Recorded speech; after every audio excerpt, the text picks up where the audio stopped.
Hi, it's Tomimari. Today I'm making Chikuzen-ni for dinner.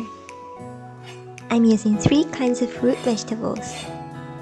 Burdock root, which we call gobo in Japanese.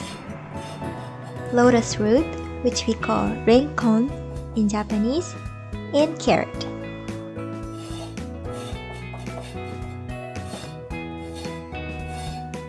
First, I'm peeling the burdock root. Burdock root doesn't have that much of nutrients or vitamin, but it has lots and lots of fiber. So if your stomach doesn't feel good, burdock root is something you should think of taking. It's actually one of my favorite vegetables. Now I'm gonna roll cut like this.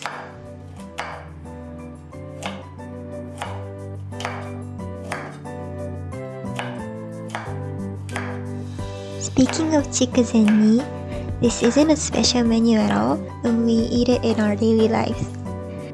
But it's also one of the things we eat on New Year's Day.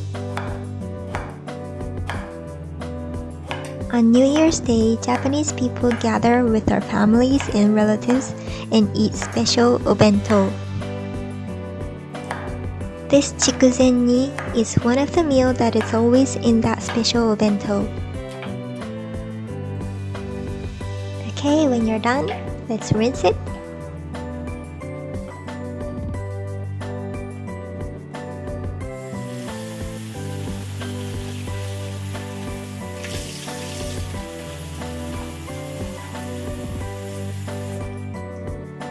And leave it in the water for about 5 minutes. Next, I need a lotus root to prepare. Going back to the Chikuzen-ni story, every vegetable in it has meanings for it.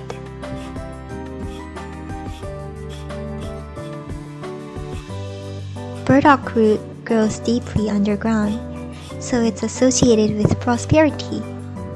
Because families or work or whatever you want to make it go well needs good stable basis, right? It's also a symbol for long living, since it grows strongly underground.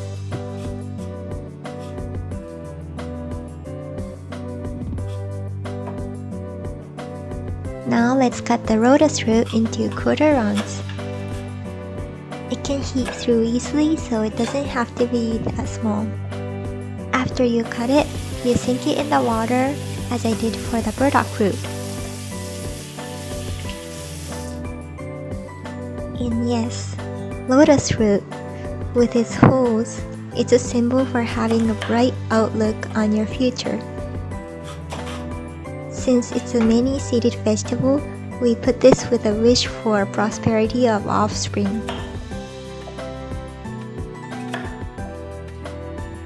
Carrots, we call it ninjin in Japanese. Since the ending sound n is the same as which is a word for luck in Japanese, and with its good bright color, it has long been used for our New Year's special meal. Chikuzen-ni can go with many other kinds of ingredients. I used chicken thigh for meat this time. You can also put shiitake mushrooms. Oh, and the traditional one, you cut the carrot into plum flower shape. I didn't do it this time, but I'll just leave it for special occasions.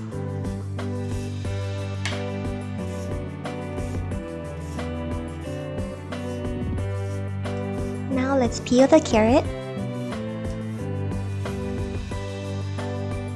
I'll just use half of this carrot today. Maybe you noticed already, but I used the other half for the previous video.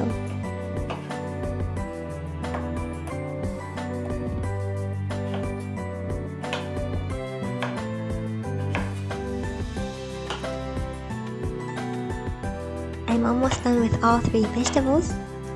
Now let's prepare the chicken thigh.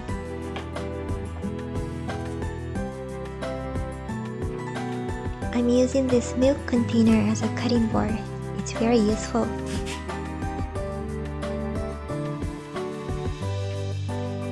I'll peel off the skin.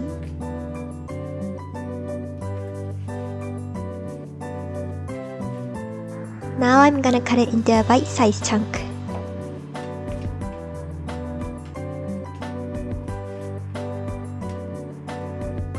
I'm ready to put on fire. I need 1 teaspoon of sesame oil.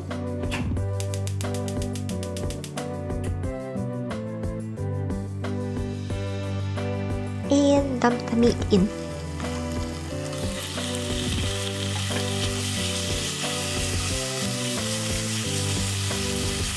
I'll stir it until the color changes.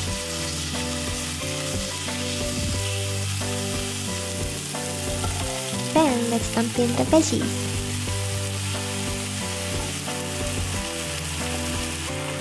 You stir it a bit.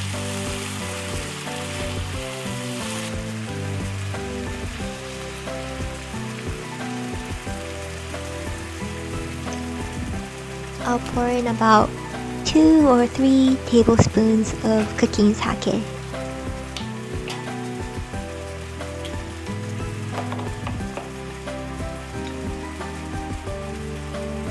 Then I need a Japanese style soup stock.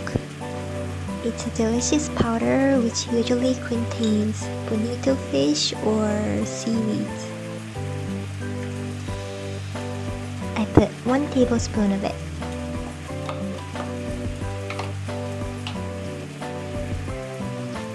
Now you stir a little bit and put on the lid. I don't have the lid for this one. I really don't know why, but I can't find a good size for this pot. So I always use this aluminum foil instead.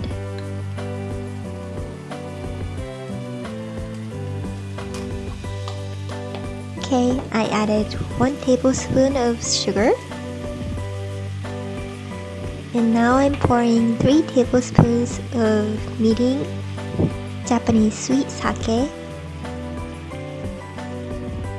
and 2 teaspoons of soy sauce. After adding all the seasonings, you put the lid or the aluminum foil again and cook it until the vegetables are soft enough to eat. Okay, let's open and serve it. Now it's time to eat. I hope you liked it. Thank you for watching, and I'll see you again soon.